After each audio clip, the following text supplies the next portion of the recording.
Will you pray with me?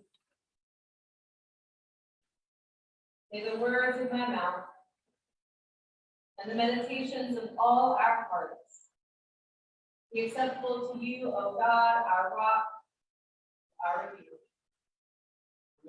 Amen. The world we live in is just too much. Too much stuff, too much activity, too much responsibility. But in a world of too much, Lent offers us the antidote of abstinence. I've asked people what comes to mind when they hear the word abstinence. And usually it's either alcohol, sex, or chocolate.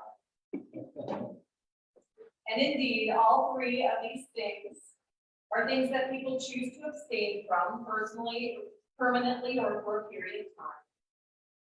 But when it comes to abstinence, that is just skimming the surface. Likewise, Christians of many flavors have adopted this practice of abstinence into giving something up for Lent. We may choose to abstain or to do without something for these 40 days and 40 nights leading up to Easter. Often people give up chocolate, alcohol, sugar in general, meat but not fish, social media, gossiping, that one usually lasts about 10 minutes, or something else that we consider a guilty pleasure of some kind, so that we can better identify with Jesus' experience of fasting and being tempted in the desert. As a kid, I always thought that my mom took the best approach to Lenten abstinence. Every year, she would choose her least favorite vegetable and declare that she was giving it up for Lent. By week 2 or 3, I, who had given up some form of sugar, was sneaking Girl Scout cookies in my bedroom. But Mom always kept her promise not to indulge in, say, rutabagas. There is something to be said for keeping our expectations reasonable. Our first two readings that Mike read for us this morning from Exodus and from Deuteronomy both come from the Ten Commandments and point to a particular practice of abstinence that the ancient Israelites integrated into the structure of their daily lives, the Sabbath. The Sabbath is, as I imagine you know, a day of rest. A time when work ceases for all Israelites, foreigners, even the livestock. In Exodus, the Sabbath commandment points back to creation. Remember that God created the heavens and the earth in 6 days and rested on the seventh. So we too, who are made in the image of God, will also rest. Deuteronomy, you may have noticed, the Sabbath commandment is tied to what happened when God delivered the Israelites from Egypt, from their slavery. Remember, you were once slaves in Egypt where you worked 7 days a week. But God has brought us out of Egypt, so now on the seventh day, all the people and the animals and even the land will find rest. Many of the commandments that we get in the Bible have not really stood the test of time and cultural difference. Sabbath commandment holds up pretty well. Sabbath might be more relevant, more needed today than ever before. In a 24/7 news cycle, In a work economy where we are increasingly expected to be on call at any hour. In a profit-driven, fast-paced world where your phone pings at all hours of the day and night, practicing Sabbath, very radical thing. To abstain on the Sabbath is to declare we do not belong to the economy. We do not belong to our technology. We do not belong to our job or the demands of our households or the places we volunteer.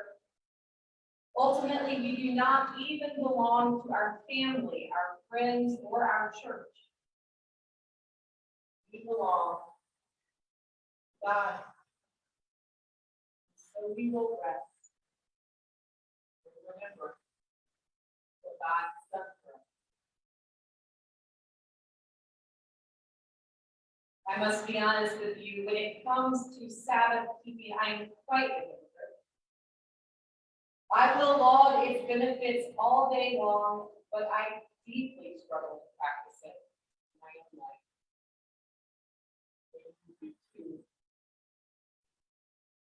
Case in point, after working through COVID, one of you, literally no names mentioned, but thank you, sent me home last week and told me I needed to go to bed and not get up until the next day. It's hard to turn off our impulse.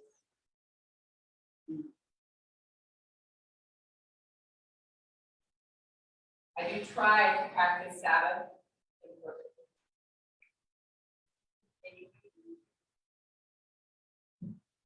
On Fridays and Saturdays, I stop checking my email. And then I turn my phone on airplane mode. I highly recommend it. So that those panic-inducing dings of texts and emails and calls and voicemails won't come through. Because I found that even if I say, oh, I'm not going to answer that, just hearing the phone ring or ding creates this sense of urgency within me. I must check and see who it is. And once I've checked, I mean, I've got to respond, right? You get that way? I feel that pull and I forget who is actually running the show. So this week, as I've listened to these texts about abstinence, as I've looked at the pictures, the images that you all have submitted of different forms of abstinence, please check them out afterwards or now. As I listened to Dave Wasserman lead a Bible study discussion on practice of abstinence in our own lives, I come to believe that abstinence is really about stewardship.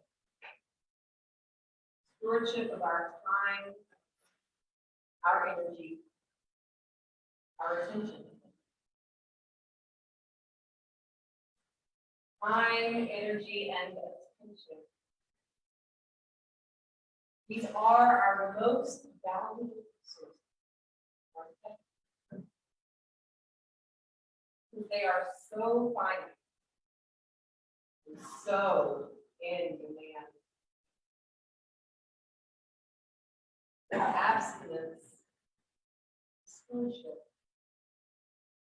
is about deciding who and what gets our precious reserves of time, energy, and attention.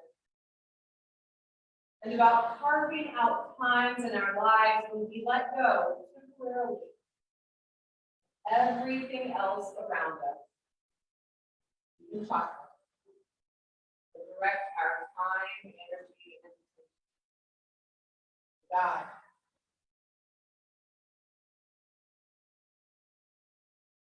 Here's the truth, for me at least. Often what we are called to abstain from are not the guilty pleasures, but wonderful things.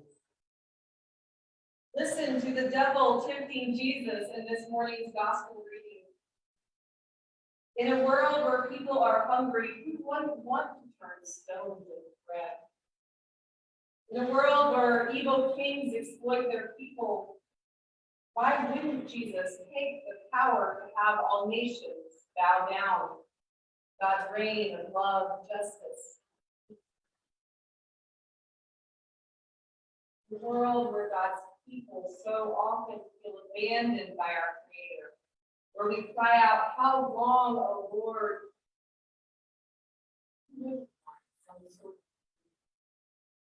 Some sign that when we fall, God will send the angels to catch us, keep us from harm.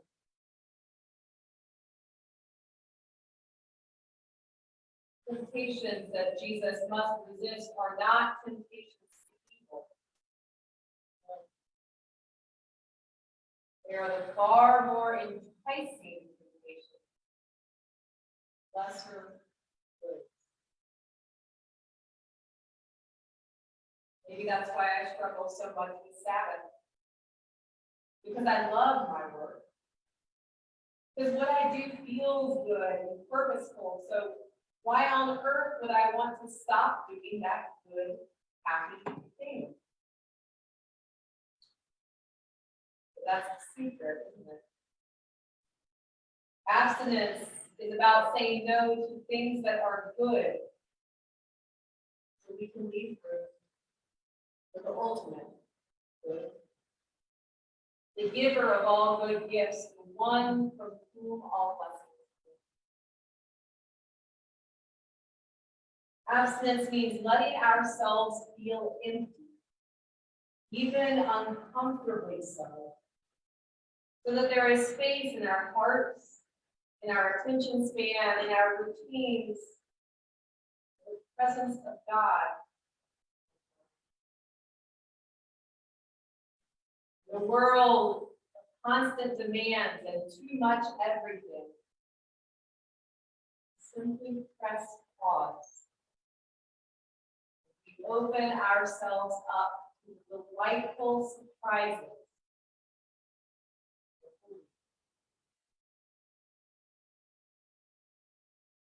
So, friends, this Lent,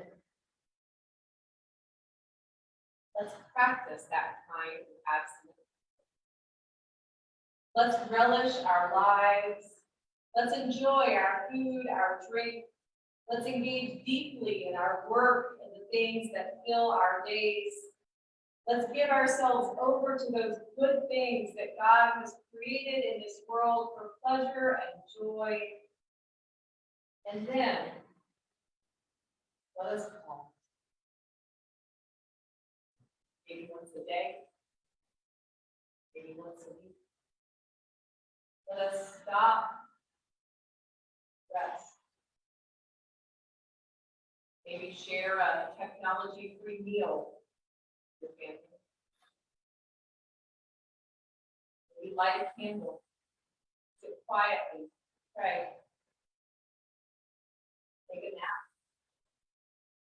Get uncomfortably. Let your time, energy, and attention go blank. Stay with it.